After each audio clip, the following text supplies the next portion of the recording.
Hannah, Yes, you've done IELTS, right? I have. Okay.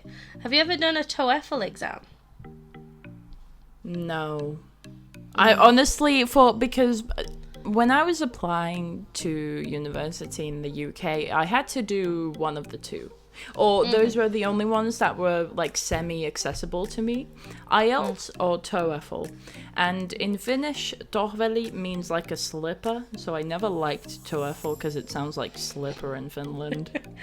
Right. So you had an automatic bias against TOEFL because of Yeah. slippers. I see. Interesting. Did you know anything about the TOEFL exam? No, just that I couldn't find a venue that it was in. Like, when I googled IELTS in Finland, it immediately came up with like, oh, it's in this building on this street, and then I could never find any information about TOEFL, and I was like, where is it? Well, ultimately, you made a good decision choosing IELTS instead of TOEFL to go to the UK because it's more common to go with IELTS if you're going to go to England or Scotland or wherever. Whereas TOEFL is more commonly applied for when you like have to go to an American university perhaps, or you have a job in the United States, or you need to prove your level of English.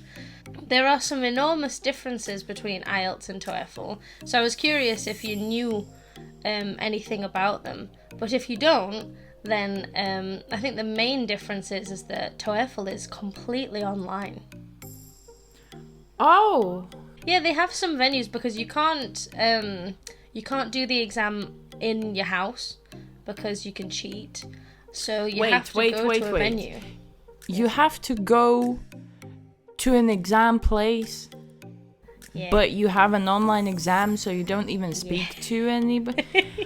Right, okay. So why would anyone do this exam? I think lots of people are under the impression that the TOEFL exam is easier than the IELTS exam, and the key reason why is that the TOEFL exam is all processed online. So the speaking exam doesn't involve any interactive communication, which is of course something that we've talked about in previous episodes, that interactive communication with the examiner or with your partner in the exam is really important. But this does not apply to the TOEFL exam. I can't imagine it, to be honest. I think that's really weird. It's like going to a job interview where everything is processed online and you can't talk to anybody. It's very robotic and not close to reality. Do you know what I mean? Yeah, it's weird because I feel like I understand why talking to someone in like a live face-to-face situation can be scary in an exam-like environment, but at the end of the day, I think it's easier to talk to someone like a human being because you can ask more questions, you can I don't know, it feels like a natural situation. We study languages to be in those situations, so I think I feel like everyone prepares for those kinds of situations, so why would you, I don't know, it just feels more natural to me. There's a lot of things about the TOEFL exam that confuse me quite a lot as a teacher. That's, of course, one of them, because if you're learning a language, you have to talk to other people. The speaking exam is not just about speaking, it's about listening to your partner and listening to the examiner. So I don't understand how you can just read a question on a board and answer the question. It just seems really weird. Another weird part of TOEFL, and I think that this is a good idea to talk about in the future as well, is the writing exam. You have 2 essays, but there is no word limit necessarily. It's kind of like IELTS, like you should go for a specific number, but there is no limit on what you can write. The only limit is your time. But the problem with TOEFL is that because it is used, or because it is taken online, and because you type your answer, they give you a minimum of, I think it's 350 words, and you only have half an hour to write these words, which for a lot of people who like to deliberately think carefully about what they're going to write is not enough time. Even the Cambridge C1 exam gives you 45 minutes for 260 words. So 350 in half an hour, it just seems a little bit insane to me. Especially because the questions are absolutely ridiculous, which is what we're going to talk about today. Some I of have the a questions. question. Whoa. Yeah, go. Is the TOEFL exam, like you said it's online, but is the writing, like, do you write on your computer or on paper? Yeah, it's Okay, all typed. good. Every single Yeah, part. I was So like, if so many words on paper, Jesus. your hand would be in so much pain. But even though it's typed, I still think that it's not enough time, because a lot of students, maybe they're not used to typing. You have lots of older students who maybe don't spend very much time in front of a computer and have learned their English by communicating with others. It just seems very... That's the thing. I think it's because, well, first of all, like you said, all kinds of people do these English exams, you know. And because it's a language exam, it's not specifically like literature exam. You know, when you're in school for many years and you train yourself for those exams where you have to quickly write an essay, I think that's a different situation. It when you have, like you said, for example, older people who are maybe not so used to quickly writing, typing, I think it shouldn't be a competition of speed. Yeah. I completely agree. I think that it's kind of exclusive to, you know, people who have experience online and people who are not, of course, maybe slightly older, or children either. Because, of course, you know, it's not common for people, older people and children, to do this exam, because it's normally like a university entrance exam. But lots of my students are quite young and they still have to prepare for this exam from a young age. So it's, I don't know, it's not really fair. I think it's testing more of your ability to type fast rather than it is your ability to communicate in written language. But, gosh, I think that if we continue on, this episode is just going to be dedicated to reasons why we don't like TOEFL. Yeah, we couldn't have that, could we? Yeah, we can't make too many enemies so far. We can wait until we're super famous, and then we can decry and say horrible things about all of these different exam boards.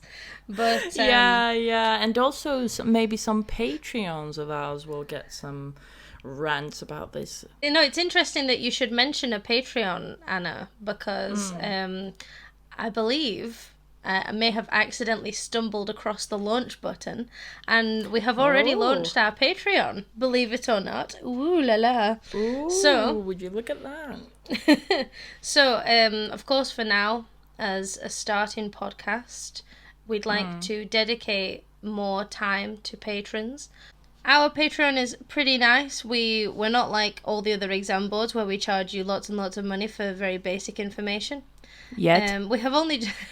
hey, wait. But yes, for only €6.50 per month, a very reasonable sum, if I do say myself, you will have access to our Discord server, where we are available for 1 hour per week to answer any of your doubts.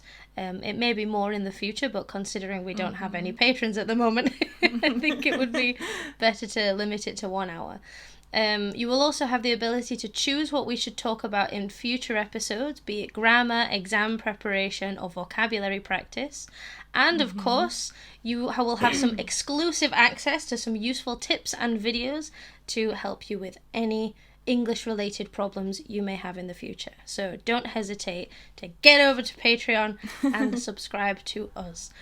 Please. Yeah, exactly. And in the future, you might get some funny bits like bloopers and just us ranting about different things that are maybe not quite suitable for general consumption on Spotify and other podcast listening platforms. Yeah, we also said that we were going to upload the raw, edited versions of our episodes, which I'm a little bit nervous about, to be honest, because with the quantity of times that we'll say something really offensive about an exam board, or one of us will go to pee, I don't know if this is going to be... My mum said in the last class that I talk about poo and pee too much in these.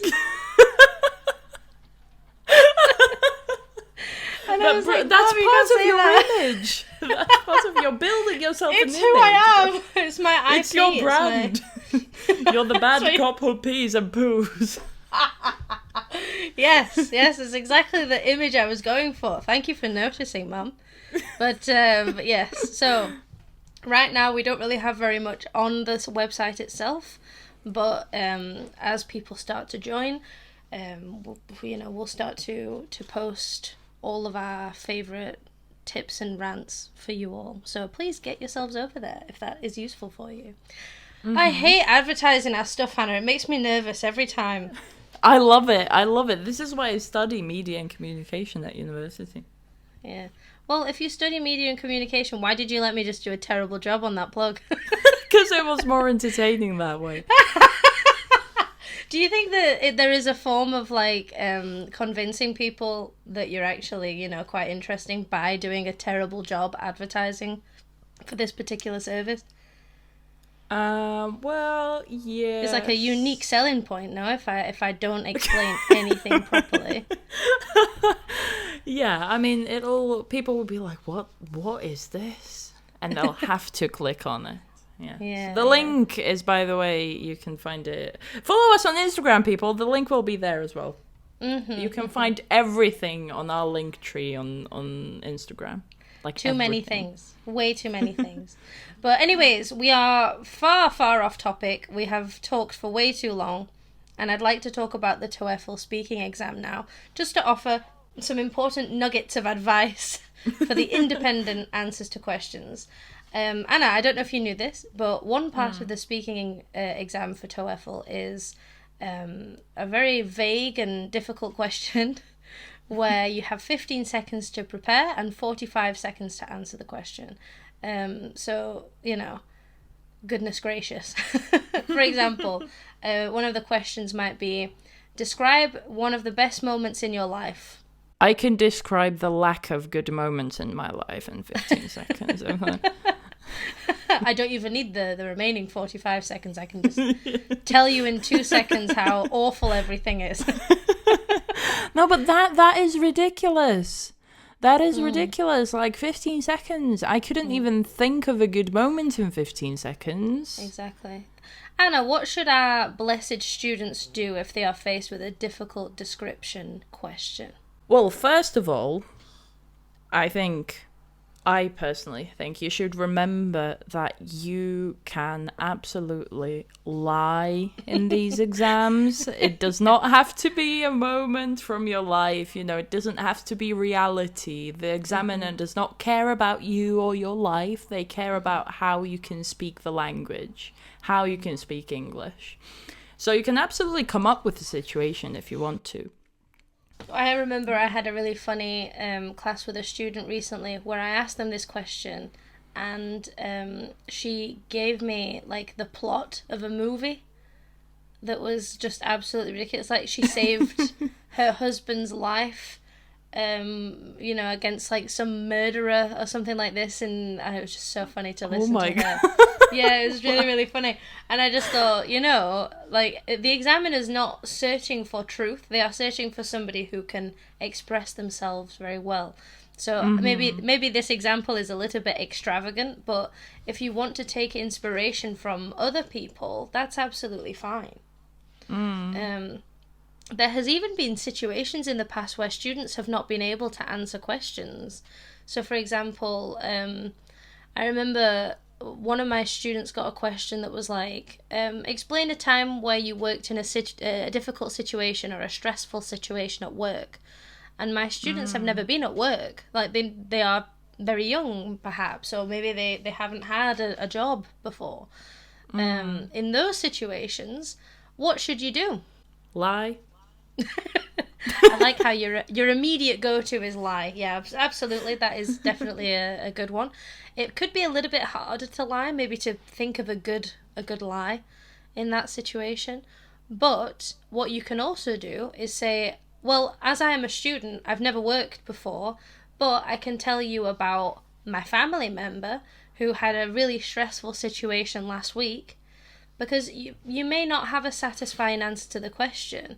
It's not very common that this happens, But there are some situations where the TOEFL exam, they will just ask you something that it's impossible to answer. Okay, so it's okay to answer the question by saying, well, I don't have a satisfying answer, but I'd like to use somebody else as my answer to the question. Okay? Yeah, that's a very, very good point. Sometimes they might even try and, well, not trick you, but they might ask questions that they know that you maybe don't have experience with, to see if you can actually, just be like, try to go around it somehow and find a way to answer it, even if you can't. Yeah, exactly.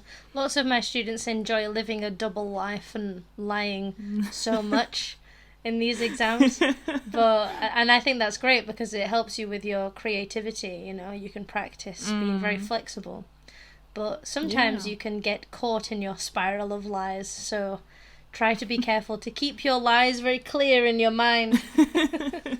What else should we consider when answering description questions? You could think of all the question words. Emily, what are the question words? I can't remember all of them. Well, of course, we have all of the W questions: what, when, where, who, and why. And then, of course, we have how as well. So whenever you're asked to describe something, like an event or a person, it's really important to, in order to, or maybe to prevent you from forgetting or not knowing what to say next, you use your question words as inspiration for the answer to your question. And it is very well structured if you do it like that. So, for example, if I said, Anna, what's your favourite holiday in your country?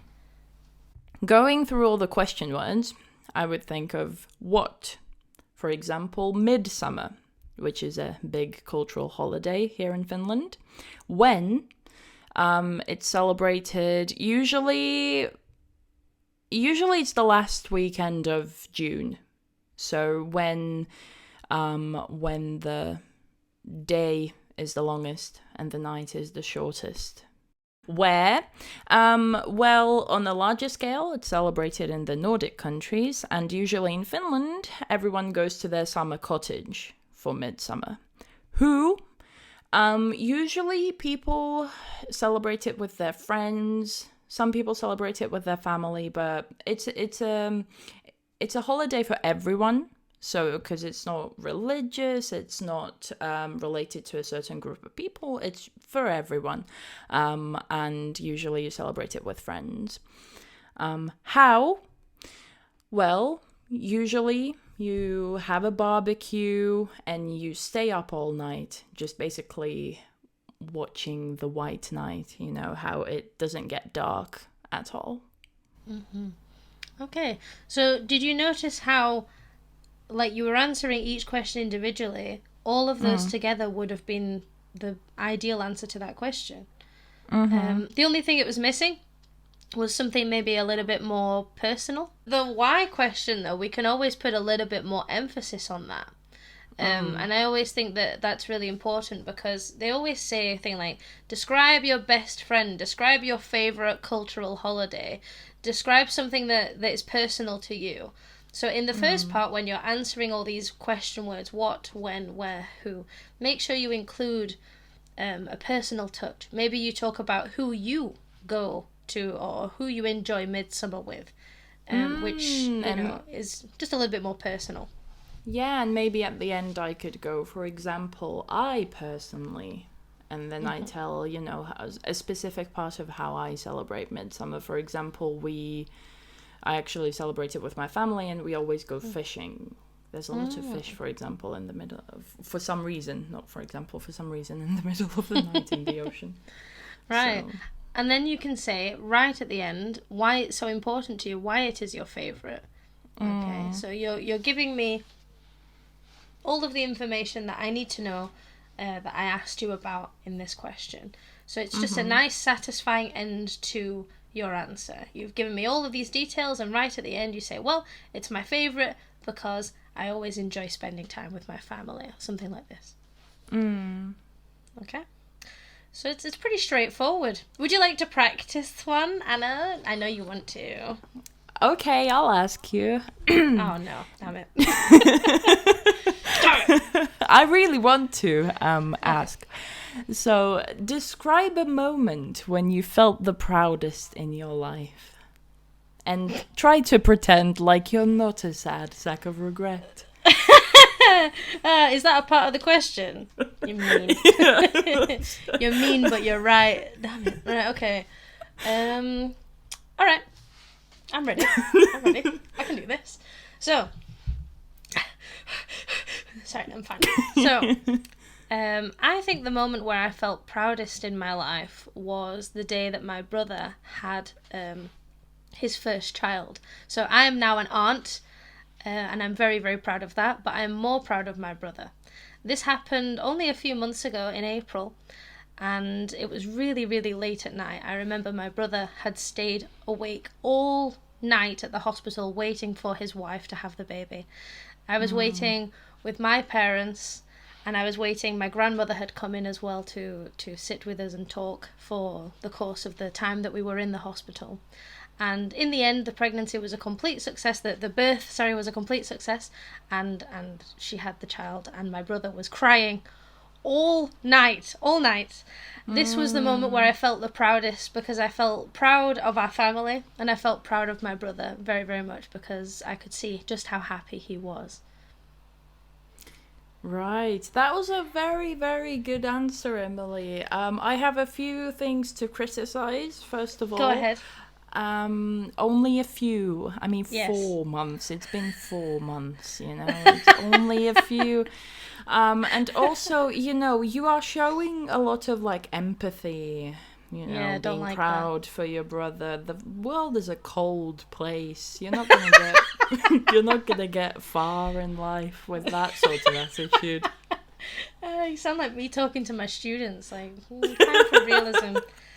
I thought that you were going to say that the main criticism was that I don't have a brother, and every single part of that answer was a lie.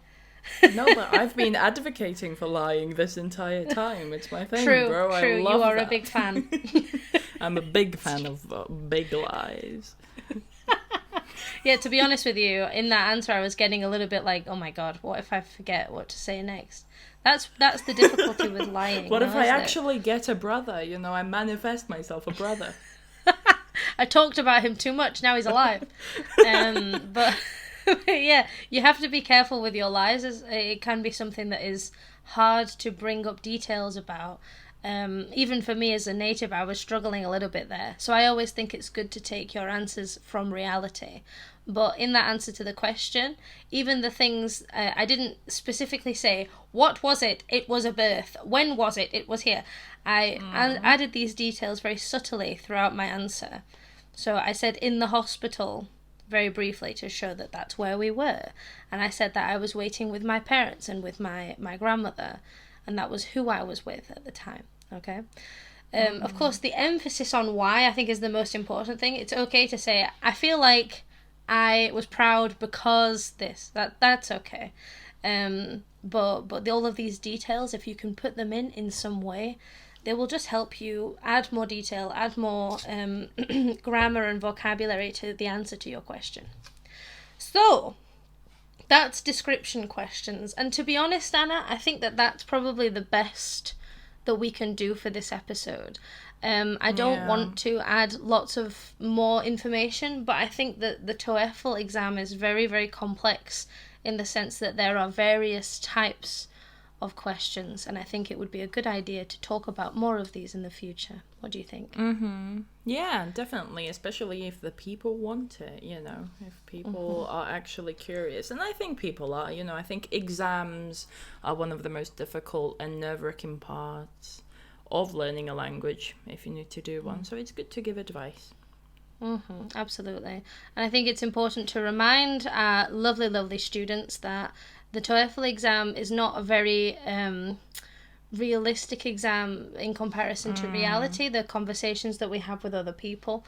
So I think it's important to remember that your experience in real life is going to be very, very different to your experience in an exam, which is true for everything, no? Definitely. Honestly, I don't know if people take TOEFL because it's easier, I don't know. Like, for me, it would be actually more difficult to do this. I like having a person, but I understand that people who might have lower levels of English might be nervous about talking to a person. But at the same time, if you have to do an exam, for example, for, when you're applying to go to university in an English-speaking country, maybe it would actually be useful to do an exam that might feel more difficult, but would be like more realistic. Yeah, exactly. I think that people shy away and they get a little bit scared of the Cambridge exams and the IELTS exams because of that exact reason. Maybe the TOEFL exam is easier because it's online, but this is a very common misconception. And anybody who does the TOEFL exam, if they are going to university in the US or they are applying for a job, I'm sure they understand just how complicated these things tend to be. So I wish the best of luck to anybody taking TOEFL soon. And, well, good luck to you all, and tune in for future episodes where we will continue to talk about these exam boards. Yes, everyone. Good luck. Genuinely good luck. And we hope that this really helps in some way, Absolutely. In the meantime, while you are studying, we remind you once again to check out our Instagram, have a look online for us on Patreon, on YouTube. We have lots of different videos and tips for you in preparation for anything. So thank you very much for coming today, guys, and we'll see you later. Yes, thank you. Bye, everyone. Bye-bye. Thank you so much for watching. Please leave a comment below if you have any questions related to the topic, and we will try our best to respond to you. Please subscribe to the channel for a new podcast episode every Saturday, as well as essential tips during the week. See you next time!